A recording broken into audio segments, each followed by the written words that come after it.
ये जो clinical method है you have to perform it, you must learn कि जिस एरिया को इंस्पेक्शन करनी है उसे टॉर्च लाइट जाए, ठीक है ना। पानी पियो, ठीक है।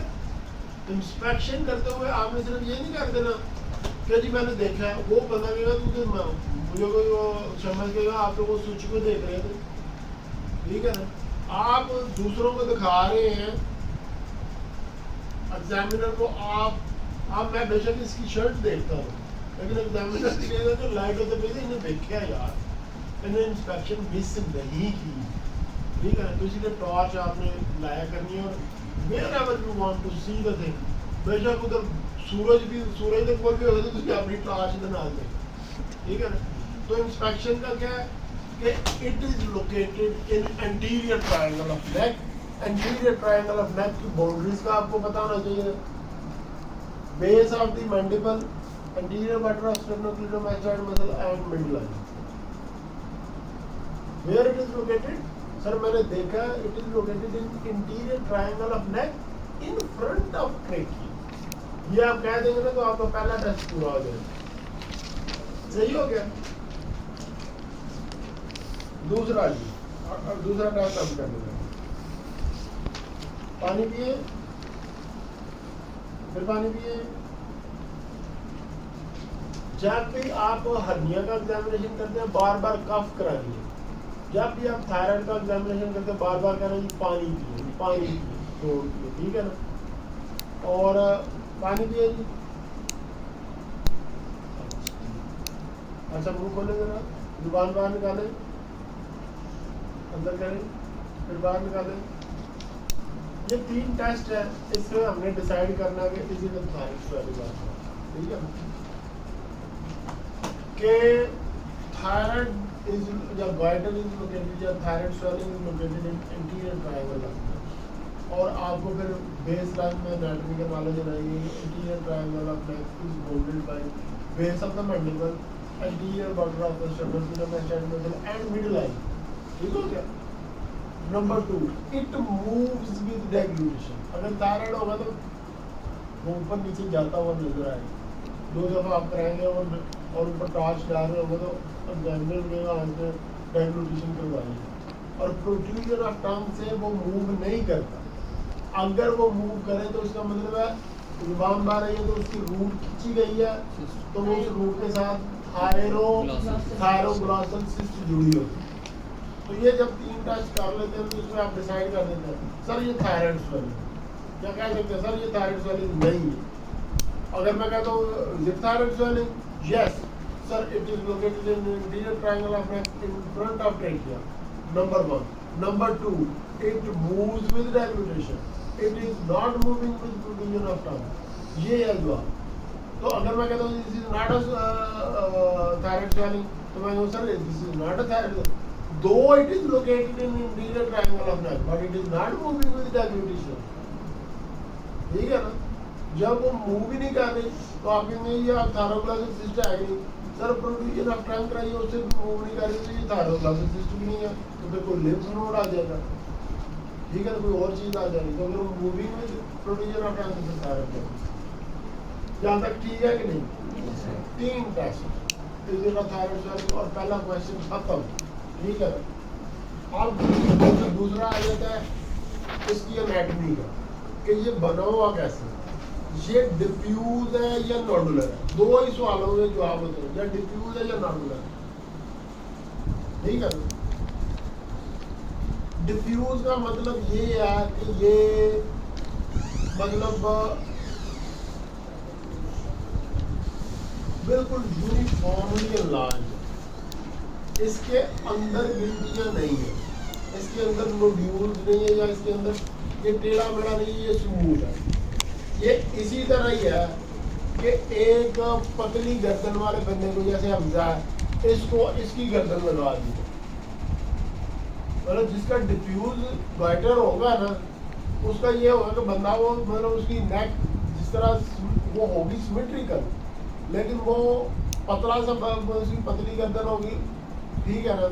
जैसे इसकी प्रोपोर्शनल गर्दन होनी चाहिए तो लेकिन इसकी गर्दन बिल्कुल डिफ्यूजली बड़ी कर दी जाए, कि उसके अंदर थायराइड भी है, वो मूविंग में डेवलूटेशन किया, लेकिन उसने generally whole of the thyroid को यूनिफॉर्मली बड़ा कर दिया, स्मूथ है, वो इरेगुलर नहीं है, ठीक है ना। तो वो डिफ्यूज होगा, और अगर वो सारे का सारा थायराइड इलाज नहीं है तो वो नॉडुलर होगा, ठीक है ना। जैसे मैं आपको कहता हूँ, ये मेरे प्लान है, अगर ये इसका स्टेनोक्लिडोमास्टाइड मसल है और ये मिड लाइन है, ये वाली जगह थोड़ी सी हालो है, अगर सिर्फ ये उभरी हुई हो, ये भरी हुई हो और ये ना भरी हुई हो, तो नेक आपको स्टिल स्मूथ लगेगी, नेक तो आपको स्मूथ ही लगेगी, ठीक है ना। और पानी पिए, पानी पिएगा तो फिर भी स्मूथ नोड्यूल फील नहीं होगा, लेकिन क्योंकि आपको पता है कि ये वाली साइड लार्ज है, ये वाली साइड लार्ज नहीं है, तो इसका मतलब है कि नोड्यूल किसी जगह से, तो थायराइड जो लार्ज है वो किसी जगह से शुरू होकर कहीं से खत्म होगा, मैं उसको डिमार्केट तो नहीं कर सकता, लेकिन ये वाली लार्ज नहीं है। तो थायराइड सारे का सारा लार्ज नहीं है तो नोडुलर है। थायराइड अगर सारे का सारा इक्वली लार्ज होगा तो दैट इज डिफ्यूज। ये बहुत जरूरी है, क्योंकि नोडुलर गाइटर में रिस्क ऑफ मैलिग्नेंसी होता है, इंडिकेशन ऑफ सर्जरी होता है। डिफ्यूज गाइटर में नोड्यूल्स नहीं होते, रिस्क ऑफ मैलिग्नेंसी नहीं होते, तो सर्जरी भी नहीं होती, इसीलिए ये हमें जरूरी है। आप जब इसको कंप्लीटली पढ़ लेंगे ना थायराइड, फिर आपको पता चलेगा यार ये जो पहले 7 सवाल लिखाए गए हैं, उनकी क्लिनिकल मेथड है, फिर डायग्नोसिस, फिर ट्रीटमेंट, हाँ यार ये जरूरी थे सारे पता था। अभी तो आपको वो लगेगा ना ऐसे ही एनाटमी कर रहा है, थायराइड बढ़ा है तो फिर बढ़ा है, ऐसे नहीं होता। हमने उसमें फैसला करना होता है कि ऑपरेशन हो या ना हो, इसको दवाइयों से ठीक करना है या नहीं करना। तो डिफ्यूज और नोडुलर का फर्क अगर आपको पता चल गया तो फिर मैं क्लिनिकल टेस्ट बताने शुरू करता हूँ कैसे पता करते हैं। तो डिफ्यूज का मतलब है कि जो भी थायराइड है वो बिल्कुल उसका राइट लेफ्ट उसका इस्तेमाल वो सारा डिफ्यूज इक्वली यूनिफॉर्मली सारे का सारा इक्वली लार्ज, टेढ़ा मेढ़ा नहीं हो, ठीक है ना। तो लेकिन अगर कोई पोर्शन नॉर्मल है और कुछ लार्ज है, बेशक आपको वो टेढ़ा मेढ़ा नजर नहीं आ रहा, लेकिन एक पोर्शन आपको डिसाइडेड है कि लार्ज है और एक नहीं लार्ज है, तो वो भी नोड्यूल होगा। बेशक वो एक ही नोड्यूल राइट लोब को इन्वॉल्व कर ले, इस्टमस को इन्वॉल्व कर ले, और ये लोग दूसरा जो है ना वो नीचे नॉर्मल साइज पे, तो वो भी नोडुलर होगा। लेकिन वो एक नोड्यूल है बड़ा सा, वो सॉलिडली थायराइड नोड्यूल में आ जाए, ठीक हो गया। तो now we are going on clinical methods के हमने डिफ्यूज और नोडुलैरिटी का क्लियर कर। आप लिखे नंबर 1 इंस्पेक्शन। इंस्पेक्शन से पहले आपने बताना है कि filling of gap between anterior sclerotic और स्टेनोक्लिडोमास्टाइड मसल एंड, ठीक है, यूनिलैटरल फिलिंग तो नहीं है। अगर यूनिलैटरल फिलिंग है तो नोडुलर है, और अगर बाइलैटरल फिलिंग है तो डिफ्यूज हो सकती। नंबर 2 इंस्पेक्शन पे थायराइड की सरफेस आपको अगर इरेगुलर नजर आती है तो नोडुलर है, तो अगर आपको इरेगुलर नजर नहीं आती तो ये डिफ्यूज है, ठीक हो गया। ये इंस्पेक्शन पे। नंबर 2 पैल्पेशन पे। पैल्पेशन पे ये देखें, मैं आपको पानी पिए, ये देखें पानी पिए, तो ये थायराइड में इसके नीचे पानी पिए, तो ये इसके नीचे से गुजर रहा है, पानी पिए, वो इसके नीचे से गुजरता है ना, तो थायराइड जब वो आपके थंब के नीचे से गुजर रहा होता है ना, तो आपको उसकी इरेगुलरिटी फील हो जाएगी, ठीक है ना। तो पैल्पेशन पे नोड्यूल्स पैल्पेबल हैं कि नहीं ये लिखना है, ठीक हो गया, ठीक हो गया। इसके बाद पैल्पेशन का एक मेथड होता है, उसको कहते हैं लेहीज मेथड। क्या कहते हैं? लेहीज मेथड। वो भी यहाँ अप्लाई करना है। ये जैसे मैं कहता हूँ कि इसका ये एक लेफ्ट लोब है, ये राइट लोब है, ठीक है ना। तो Lahey's method says pressing upon the one lobe and palpating the other lobe is called Leahy's method। फिर इसको मैंने प्रेस कर दिया और ये वाला मैंने इसका थायराइड का पैनकेट और याद कर लिया, ठीक हो गया। And laying method can be perform from back side as well, जैसे कि है इसको प्रेस किया और ये मैंने फील किया यार थायराइड इसका लार्ज है, नोड्यूल को लेके, फिर इसको फील किया, इसको देखा यार थायराइड लार्ज है। तो inspection and palpation will tell you कि ये डिफ्यूज है या नॉट। ठीक हो गया, सही हो गया। इसी तरह ये देखो, ये मैं पीछे खड़ा हूँ, पानी पिए, थायराइड फिंगर्स के नीचे से हुआ पानी पिए, तो आप एक दो दफा फील करके दे दें नहीं यार नोड्यूल कोई खो जाएंगे, ऐसा करके थायराइड जा रही है या पता ही नहीं चल रहा, इसको तो थायराइड ही नहीं ना लाइव पैल्पेट नहीं हो रहा। ठीक है, तो ये बात है। तो इंस्पेक्शन पे आपने देखना है कि यूनिलैटरल फिलिंग है, बाइलैटरल फिलिंग है, डिफ्यूजन लाइन है, सरफेस बोसिलेटेड या इरेगुलर तो नहीं है, और पैल्पेशन पे आपको नोड्यूल्स फील हुए कि नहीं, और उस पैल्पेशन के दौरान आप लेहिज मेथड पैल्पेट करके देख लेते हैं एक नोड्यूल लोग को फिर दूसरे लोग। ठीक हो गया, तो ये चीज़ें होगी, सही हो गया। अच्छा, इसके बाद क्या आगे चल रहा है, ये यहाँ तक क्लियर हो गया। यानी कि अगर मैं अब तक का डायग्नोसिस दूँ तो मैं कह सकता हूँ कि हम ये पता कर लेंगे कि डिफ्यूज गाइटर है, यानी कि थायराइड लार्ज है कि नहीं, और डिफ्यूज है कि नहीं, और नोडुलर है। ठीक हो गया। अगर एक नोड्यूल है तो सॉलिडरी थायराइड नोड्यूल, और अगर एक से ज़्यादा नोड्यूल हो तो मल्टी नोडुलर गाइटर। ठीक है ना, ये हो सही हो गया। ठीक है, यहाँ तक आप लोग साथ हैं? अच्छा, अब तीसरे क्वेश्चन पे हम आओगे। तीसरा में इज इट सिंपल और टॉक्सिक। अभी हम हाइपोथायराइडिज्म की बात, इसका मतलब ये है कि ये जो थायराइड पड़ा हुआ है ये सादा सा बंदा मेरी तरह है, ठीक है ना, या ये गुंडा टाइप है, ज्यादा काम कर रहा है इसकी तरह, ठीक है ना, कि ये ज्यादा काम कर रहा है या ये आराम से बैठा हुआ। Hypothyroidism basically is a disease of medical study. ठीक है ना, सिंपल का मतलब हाइपोथायराइडिज्म नहीं है। ठीक है ना, हमें मैटर करता है कि ऐसा अगर ऑपरेशन करना है तो क्या इसको न्यूट्रलाइज करके एंटीथायराइड ड्रग दे के करना है कि नहीं। तो हमारे लिए टॉक्सिसिटी मैटर करती है, हाइपोथायराइडिज्म मैटर नहीं करता।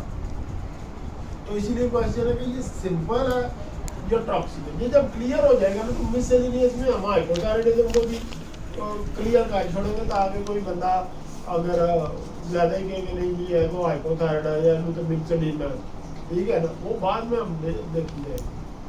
ठीक है ना, तो क्वेश्चन इज इट सिंपल और टॉक्सिक। सही हो गया। तो इसका तरीकाकार ये है कि we will look for signs of toxicity, और अगर वो हुए तो टॉक्सिक है, तो अगर वो ना हुए तो सिंपल है। ठीक हो गया। तो टॉक्सिसिटी के साइंस कहाँ देखते हैं?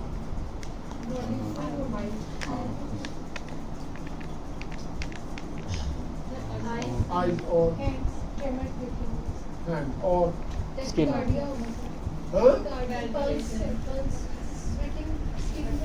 स्किन चेक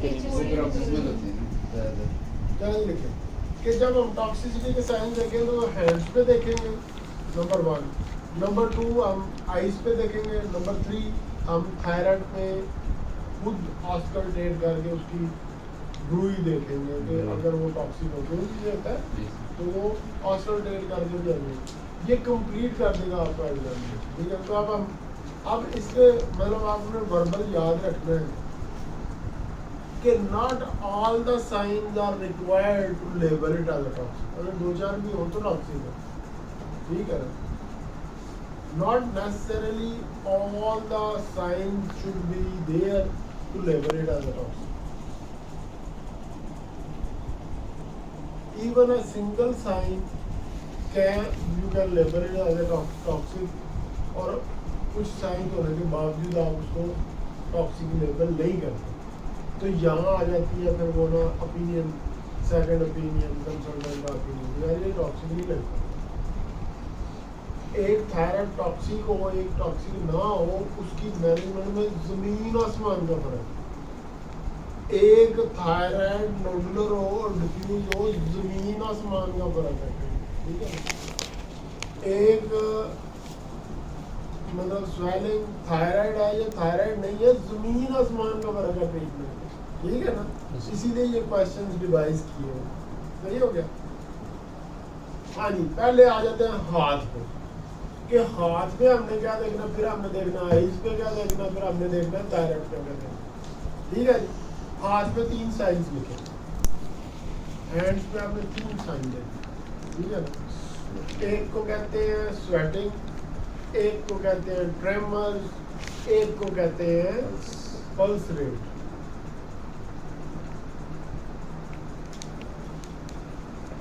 ये मैं चेक करके बता दूं। Yes sir. थोड़ा सा पीछे अब ये पेशेंट है, आपने ना अब ये जो साइन आपने चेक करने हैं ना, आपने मुझे ये देखना है कि मैं कैसे चेक करूँ, ठीक हो गया। सही है ना। अस्सलाम वालेकुम, क्या नाम है आपका? हाजरम लाइन, आप हाथ ऐसे करेंगे, दूसरा हाथ को थोड़ा सा ऐसे अभी खोल के रखें। ये है ना, जैसे ये हाथों पे ट्रेमर्स आपने देखने हैं तो, लेकिन आपने इसको देखना तो अलग है, लेकिन आपने ऐसे बेंड कर, ठीक है ना, उसके लेवल पे हाथ देखना। हाथ ऐसे स्ट्रेच करना इज वन रिक्वायरमेंट, आपका ऐसे होना भी एक रिक्वायरमेंट। मैं ऐसे क्यों हूँ, इसका क्या जवाब है? यार ये उस लेवल पे जाके देख रहा है कि उंगलियां हिलती नहीं रही, ठीक है। ये ड्रामा आपने करना है तो ड्रामा ऐसे ड्रामास चेक नहीं हुए, बेशक उसके ऐसे ऐसे भी हो रहे हो ना, तो ड्रामास चेक नहीं हुए। ड्रामास चेक करने का तरीका क्या है कि जी आप हाथ जरा पकड़ें, ऐसे करें, आप बिल्कुल ब्लाइंडली थोड़ी सी उंगलियां खोलें, पीछे हटें, ये आपने करना ही करना। ठीक है, फ्रंट करना है या साइड से? साइड से, ठीक है ना, ये करना है। इसके बाद हमें अच्छा ठीक है हाथ नीचे कर लें, ये ऐसे स्वेटिंग चेक हुई है, स्वेटिंग ऐसे करके आपने ऐसे करना है। तो मैंने ना अपने फिंगर्स को देखिए ये वेट तो नहीं हुई, हालांकि मुझे यहाँ भी पता चल गया कि ये ड्राई है, लेकिन आप फिर भी ऐसे करें, ठीक हो गया। इसके बाद हाथ में तीसरा टेस्ट है पल्स रेट। आपने पल्स को ये 3 फिंगर्स के साथ चेक करना है और हाथ को ऐसे रखना है, घड़ी आपकी ऐसे होगी। You will have to do this, if not आप चेक भी कर लेंगे, मतलब मैं तो कंसल्टेंट हूँ ना, मुझे तो अभी कोई मेरा एतराज़ नहीं ना करते, लेकिन मैं कह दूँगा टॉक्सिक है ये नहीं, लेकिन आपको उन्होंने कहा तू तो पल्स चेक ही नहीं की थी, आप कहेंगे सर ऐसे ना करके मैं पूरा गिने हैं। वो जब ऐसे में कर रहा हूँ ना, एवरीबॉडी विल से हाँ यार ये गिनती भी कर रहे हैं, बेशक आप अंदरों कोई तलावत कर रहे हो, ठीक है, लेकिन वो ये गिनती कर रहे हैं। You have to perform like this, if not काम कुम तो चल जाएगा। You have to learn the perfect method. दोबारा करूं? अस्सलाम वालेकुम, हाजिरा दिखाएंगे, ऐसे करेंगे हाजिरा, आप बिल्कुल ढीले हाथ छोड़ दें, थोड़ा सा ऐसे खोल लें हाथों को, फिर आप ऐसे करना, ठीक है, बस सही है, आप नीचे कर लें, ठीक है ना।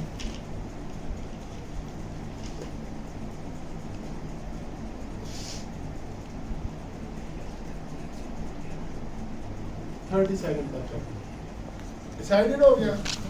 यहाँ आप एक फिक्रा लिख लें, आपने तीनों चीज़ें लिख ली, स्वेटिंग कैसे चेक करनी है, ट्रेमर्स कैसे चेक करने हैं, और आपने पल्स रेट चेक करनी है, और आपके पास कांटे वाली घड़ी होनी है। क्या होनी चाहिए? कांटे वाली घड़ी। जैसे कांटे वाली मछली होती है, कांटे वाली घड़ी होनी है। ये डिजिटल बेसिकली होती है, आप इस चक्कर में गिरने से पता नहीं कितों शुरू की था, उधर 20 सेकंड आया था, नहीं 25 सेकंड आए, मैं तो होता कांटे वाली घड़ी हो, ठीक है ना। कांटे वाली मछली भी होती है यार, मतलब हुसैन काफी देर नहीं हो गई सर, मौसम ठीक है, उसको कहता पूरे इधर जूता भी रहता, ये तो तुम्हें याद आएगा। सुबह याद कर रहे थे, अब याद आए जाने का टाइम कह रहे थे कि I will miss this word. हाँ, तो अभी ठुड्डे मारने रह गई है, फिर याद करेगा ठुड्डा ही बड़ा हुआ अभी, ठीक है। ठीक है, ये आधा काम सही है। Yes. और मेरा हैंड्स के 3 टेस्ट है। मैंने आपको बताया ना, ट्रेमर्स आप में अपनी बॉडी लैंग्वेज शो करनी है। वो ड्रामा नहीं होता, performing arts. Clinical method basically performing arts. You have to learn. आपने ना वो जैसे बैंड होके देख रहे हैं, वो ऊपर वो कागज भी रखते हैं कुछ लोग, उससे ज़्यादा बेहतर है कि आपकी बॉडी। ठीक है जी, ये हो गया। अब आई के साइंस आ जाए। आई के साइंस है कोई ढेरों, कोई 10 साइंस है। ठीक है ना, वो पहले हम नाम लिख लेते हैं, फिर हम परफॉर्म करते हैं। ठीक है ना, पहला लिखें कि आप पहला साइन है, उसको कहते हैं Dalrymple sign. Dalrymple's. Ripples. Dalrymple. फिर एक है स्टालवैग साइन। Stellwag sign. तीसरा Mobius sign. Mobius. Joffrey sign. Von Graffi sign.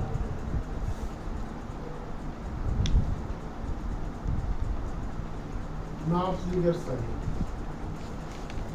Nafziger sign.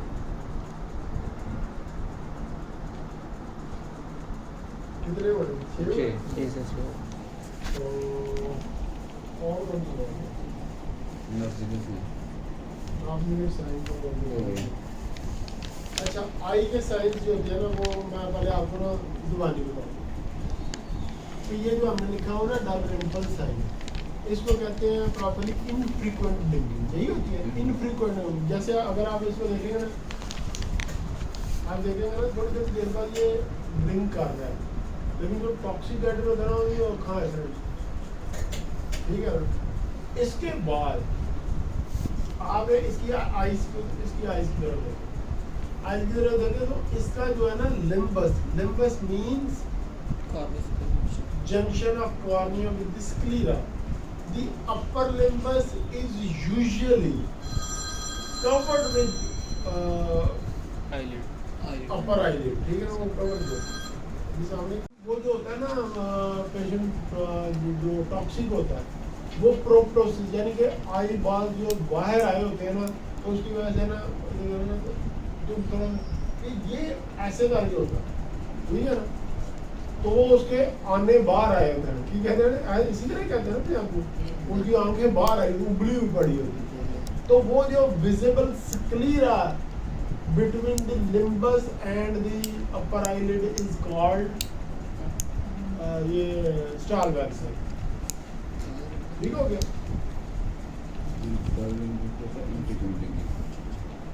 Negative होता है. और एक बात याद रखें, वो उसकी ना सर वो जरा ये कंफ्यूजन थोड़ी क्लियर कर दो दोबारा से। क्या? डालरिम्पल साइन वो होता है Yes, blink. इनफ्रीक्वेंट ब्लिंकिंग के, वो ना पेशेंट ब्लिंक नहीं ज्यादा वो करता। ब्लिंक नहीं है, वो आप बस उसको ऐसे ही देखे ना, Mask वो ऐसे ही eyes. बैठा होगा जैसे उसको पता ही नहीं, परवाह ही नहीं है कि मैं इधर बैठा हूँ। मास्क आइज होती है ना, बिल्कुल एक किस्म बस फिर वो जैसे है ना कि वो ना मैं बैठा है। लेकिन अगर आप वो एक दूसरे को बगैर बताए देखे ना आंखें, वो थोड़ी देर बाद ब्लिंक कर रहा है, आपको अंदाजा हो जाता है कि नहीं यार ये इसकी तो ये ब्लिंक ही नहीं कर रहा। ठीक है ना, वो स्पैज़म हो गया होता है उसका ना, एलिवेटर पर भी जो सूखी गया उसको, तो स्पैज़म में होता है और थोड़ा आई बार की प्रोटोसिस होता है, तो वो थक के पड़ा हुआ है, तो वो ब्लिंकिंग कम कर रहा है। जब वो ब्लिंक कम करता है तो वो ये जो ना टी उसके ऊपर स्प्रेड नहीं हो रही थी, तो कैराटोसिस हो जाता है। ठीक है ना, और कॉर्नियल अल्सर बन जाता है। ठीक है, तो डालरिम्पल है इनफ्रीक्वेंट ब्लिंकिंग, विजिबल स्क्लीरा, ठीक है ना, स्टालवैग है। एक जॉफ्राई साइन होता है। जॉफ्राई साइन होता है कि ये जैसे मैं कहता हूँ ना, छाती की तरफ देखें, तो छाती की तरफ देखें तो ये रिंकलिंग होती है। फरोइंग कहते हैं या फ्रॉनिंग या पता नहीं क्या कहते हैं, wrinkling of the forehead skin. ठीक है ना, सही है ना। Yes. जब आप तो इसको करने का तरीका क्या है, अब ये आपने करवाना है, आपने ना उसके सर पे हाथ रखना है, छाती की तरफ देखें तो इस तरह होता है। तो अगर अब तुम मुझे कहोगे ना वो छाती की तरफ देखें, ठीक है, इस चीज को अवॉइड करने के लिए आपने मतलब तो एग्जामिनर को बता रहा था मैं सर लगवाया, सर ऊपर देखे ये करवाया। तो लेकिन वो जो जॉफरे साइन पॉजिटिव होगा ना, तो वो जैसे हेडलाइट्स नहीं होती गाड़ी की, वो ऐसे करके भी देख लेगा तो वो भी नहीं आएगी, क्योंकि आई बार पहले बार है उन्हें ऐसे देख के ऐसे कर लेंगे, ठीक है ना। तो आपने सर पे हाथ उसके रखना है ऊपर की तरफ, ये जॉफरा है, ठीक हो गया, ये कर लेंगे। Yes, sir. अब एक होता है मोबियस साइन, क्या होता है मोबियस साइन, इसका लिखे लैक ऑफ कन्वर्जेंस।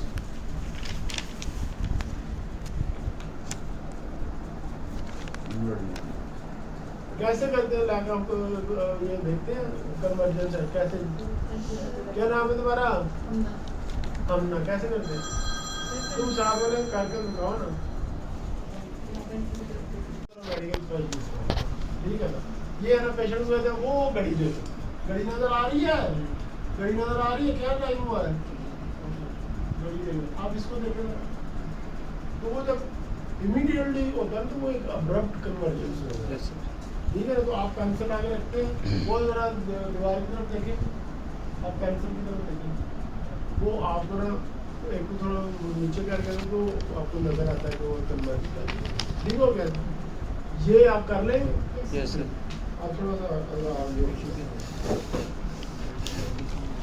अब ये है कि जब टॉक्सिक गाइटर होता है ना, या प्रोटोसिल होता है, प्रोटोसिल आईबॉल्स बाहर आई होती है, तो अगर आप देखें ना तो ये ऑर्बिटल मार्जिन जो होता है ना, बोनी फ्रंटल बोन और ये ऑर्बिटल, तो ये नॉर्मली जो होता है ना आईबॉल, ये इसके अंदर संकन होता है, ये बाहर नहीं नजर आता, लेकिन प्रोटोसिस में बाद ना वो ऑर्बिट से बाहर आया होता है, वो ऑर्बिट से बाहर आया होता है, तो वो आप इस प्रोटोसिस को देखने के लिए ना आप उसकी बैक साइड से ना, जैसे इसके माथा है ना, ये माथा, इसके साथ से ना मैंने अपना विजुअल एक्सिस ऐसे करके ना, तो वो देख के ना तो ऐसे करते हैं कि अब मुझे इसके आई लैशेस तो नज़र आ रहे हैं, लेकिन आई बाल नज़र नहीं आ रहा, लेकिन अगर प्रोटोसिस होगा तो यहाँ आई बाल भी बाहर पड़े हुए नजर आते हैं, इसको कहते हैं नाफजिगर साइन। ये आपने बैक साइड से करना, ठीक है ना। तो इनमें से टॉक्सिक गाइटर में सारे ही साइन जरूरी नहीं पॉजिटिव होंगे, एक दो पॉजिटिव होंगे, फिर भी टॉक्सिक हो सकता है, तो हो सकता है कि कुछ पॉजिटिव भी हो, लेकिन बंदा स्टिल तो जो है ना टॉक्सिक ना लेबल करे। लेकिन उसके लिए एक चीज़ याद रखें, जब टॉक्सिक गाइटर वाला पेशेंट आपके कमरे में दाखिल होता है, आपको दूर से पता चल जाता है कि ये टॉक्सिक, उसके चेहरे में ऐसे आंखों में जैसे गुस्सा होता है, आंखें रेड हुई थी, स्क्लीरा के ऊपर कैपिलरीज जो है ना रेड उसका जाल नजर आ रहा है। तो मैं आपको दिखा दूँ तो उसका एक तस्वीर निकाल, वो मतलब आपके कमरे में दाखिल होता है ना मरीज, ओपीडी में हम अगर 20 पेशेंट्स भी होते हैं ना, तो हमें वो नजर आ जाता है, ठीक है ना। लिड लैग का मतलब ये होता है कि आई बाल जब नीचे जाते हैं तो अपर लिड भी नीचे जाता है, आई बाल ऊपर को जाता है, ऊपर को देखते हैं तो आई लिड पीछे है, लेकिन वो आई लिड जो होता है ना वो रुक जाता है। आप आई बाल को ऊपर नीचे मूव कराते हैं, जब मूव कराते हैं ना तो अपर आई लिड जो होता है ना वो उधर ही खड़ा रह जाता है, तो आई बाल अकेला मूव करता नजर आता है। जैसे ये मेरी तरफ देखो, आपने जी इस पेंसिल को देखो, तकरीबन 1.5 फुट का फासला रखें,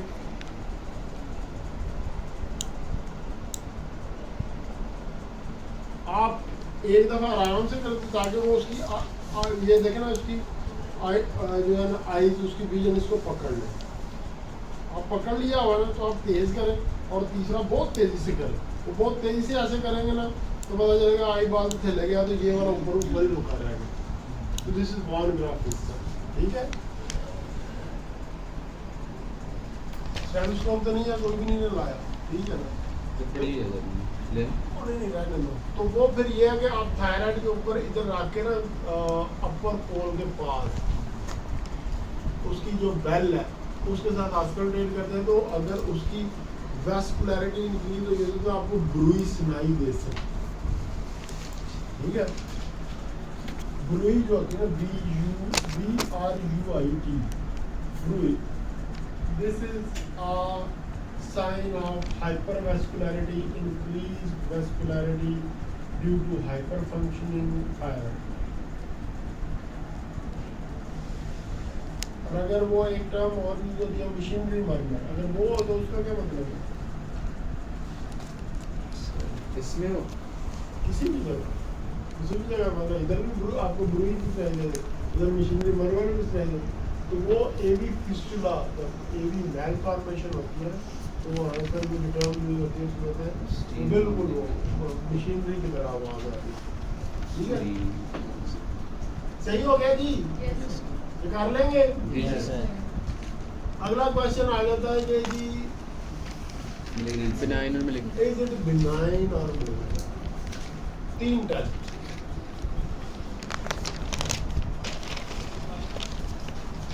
नंबर 1, पैल्पेशन पे कंसिस्टेंसी, अगर हार्ड होगा तो malignant है, हार्ड नहीं होगा तो बिनाइन है। Number 2, palpation of lymph nodes, अगर lymph nodes enlarged आपको मिल जाते हैं तो malignant होगा, अगर वो enlarged नहीं मिलते तो वो benign होगा। Number 3, Barry's sign, impalpable carotid pulse due to encircling of the thyroid, this is a sign of malignancy। 3 sign है, ठीक है जी। तो ये तीनों में तो हो सकता है 1 हो, 2 हो या 3 हो। अगर ये है तो malignant है, अगर ये नहीं है तो benign है। Yes. तो आप उसकी कंसिस्टेंसी जैसे नहीं मेथड से आपने पहले किया हुआ, यानी यार आपको अपने आप से पूछा जाए, अच्छा यार अगर benign malignant क्या है तो सॉफ्ट ही। फिर इसके बाद lymph node के ये सब मैंडिबुलर, ये आपने अपर ट्यूबुलर, फिर ये मिडल, फिर ये, फिर सुप्राक्लैविकुलर लिम्फ नोड, ये देख लो, ठीक है। इसी तरह आपने एकदम पीछे से भी आते हैं मार के, तो ये लेवल 6 हो, ठीक है। तो आपने ना कल नेक की डायग्राम बना के लानी है, उसमें लेवल ऑफ लिम्फ नोड जो है ना वो मार्क करते हैं, ठीक है जी। कल डायग्राम बना के तो 3 टेस्ट, लिम्फ नोड्स, कंसिस्टेंसी और बैरी साइन। बैरी साइन कैसे करते हैं, ये देखो।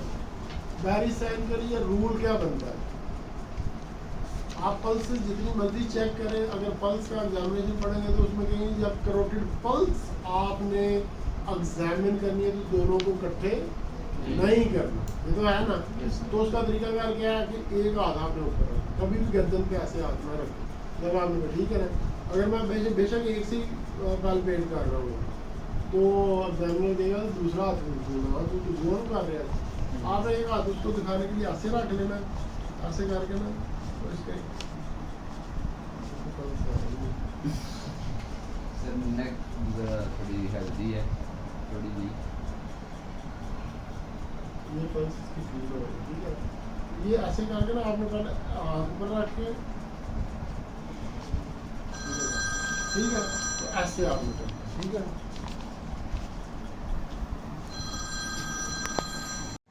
Number 2, percussion on the sternum, percussion note और पहला palpation or to get below the swelling। Number 2, percussion on the sternum, ठीक है। तो अब इसका ये होता है कि मैं आपको बताऊँ, ये जैसे है ना, आप फ्रंट से पानी पिए या भी थायराइड अगर या पानी पिए तो आपकी फिंगर ऐसे डिप करेगी, क्योंकि उसकी लोअर लिमिट अचीव होती है ना, तो थायराइड ऊपर चला है। पानी पिए तो नीचे लोअर लिमिट, और दूसरा भी क्या करती है, सही है, जैसे 2 फिंगर में मलाई, पानी पिए तो थायराइड ऊपर गुजर जाएगा, फिंगर अगर नीचे जाती है ऐसे करके डिप होती है, तो you have got below the swelling, that shows there is no reversible. तो अगर वो थायराइड ऊपर पानी पीने के बावजूद आपकी फिंगर वो डिप आपको फील नहीं होता, तो यू कैन गेट, ठीक है, to get below the swelling. फिर इस तरह पेशेंट बैठा हुआ है, थोड़ा सा आगे होकर बैठे, नहीं आगे होकर बैठे ऐसे, तो इसको पीछे ऐसे करके लिटा, इसको ऐसे करके लिटा के ना, तो इसके ऊपर ये पूरी चारों फिंगर फिक्स करके ना,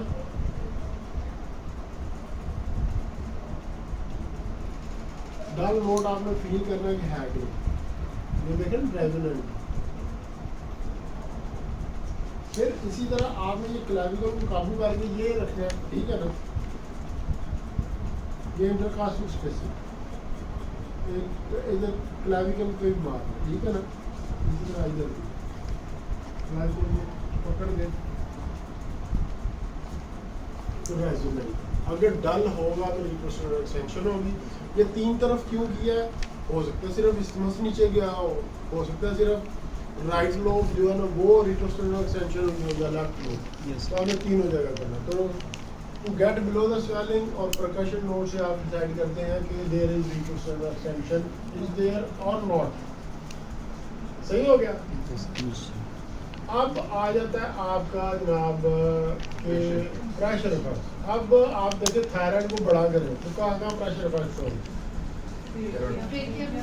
सबसे पहले trachea, dyspnoea, number 2 oesophagus, dysphagia, number 3 superior vena cava, veins पे, ठीक है ना, वो जो उसकी वेन्स की ऑब्स्ट्रक्शन होगी, वीनस ऑब्स्ट्रक्शन का है। और इसके बाद नर्व्स पे अगर आप देखें तो वो जो होता है हॉर्नर सिंड्रोम और ये चीज़ें होती हैं। उसका एक तो ये है कि आपने एक पेम्बर्टन साइन कराना, पेम्बर्टन साइन। पेम्बर्टन साइन का मतलब ये होता है कि आप इसके दोनों हाथ हैंड्स अप करा देते हैं तो वो थोरेसिक इनलेट को और टाइट कर देते हैं। तो अगर पहले से ही उसने कंप्रेशन की हो तो वेन्स में वीनस कूलिंग होती है, चेहरा लाल हो जाता है जिसको थोड़ा कहते हैं, तो या नेक वेन्स वैसे ही प्रोमिनेंट है, ठीक हो गया। दूसरा ये है कि आप उसको देख लेते हैं कि होर्सनेस ऑफ वॉइस तो नहीं है, ठीक है।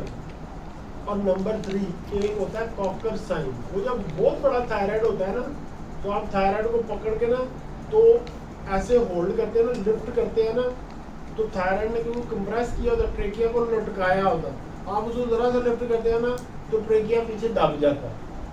तो वो बांसुरी की जैसे आवाज नहीं होती, तो वो मतलब ऑडिबल ब्रेथ साउंड जिसको बीज या स्ट्राइडर कहते हैं, स्ट्राइडर आपको सुनाई दे, उसको कॉकर साइन कहते हैं, ठीक है। रिपीट करना। अच्छा आप देखें, मैं ये तीनों साइन करके ना आपको बता, ठीक है ना। क्या नाम है आपका?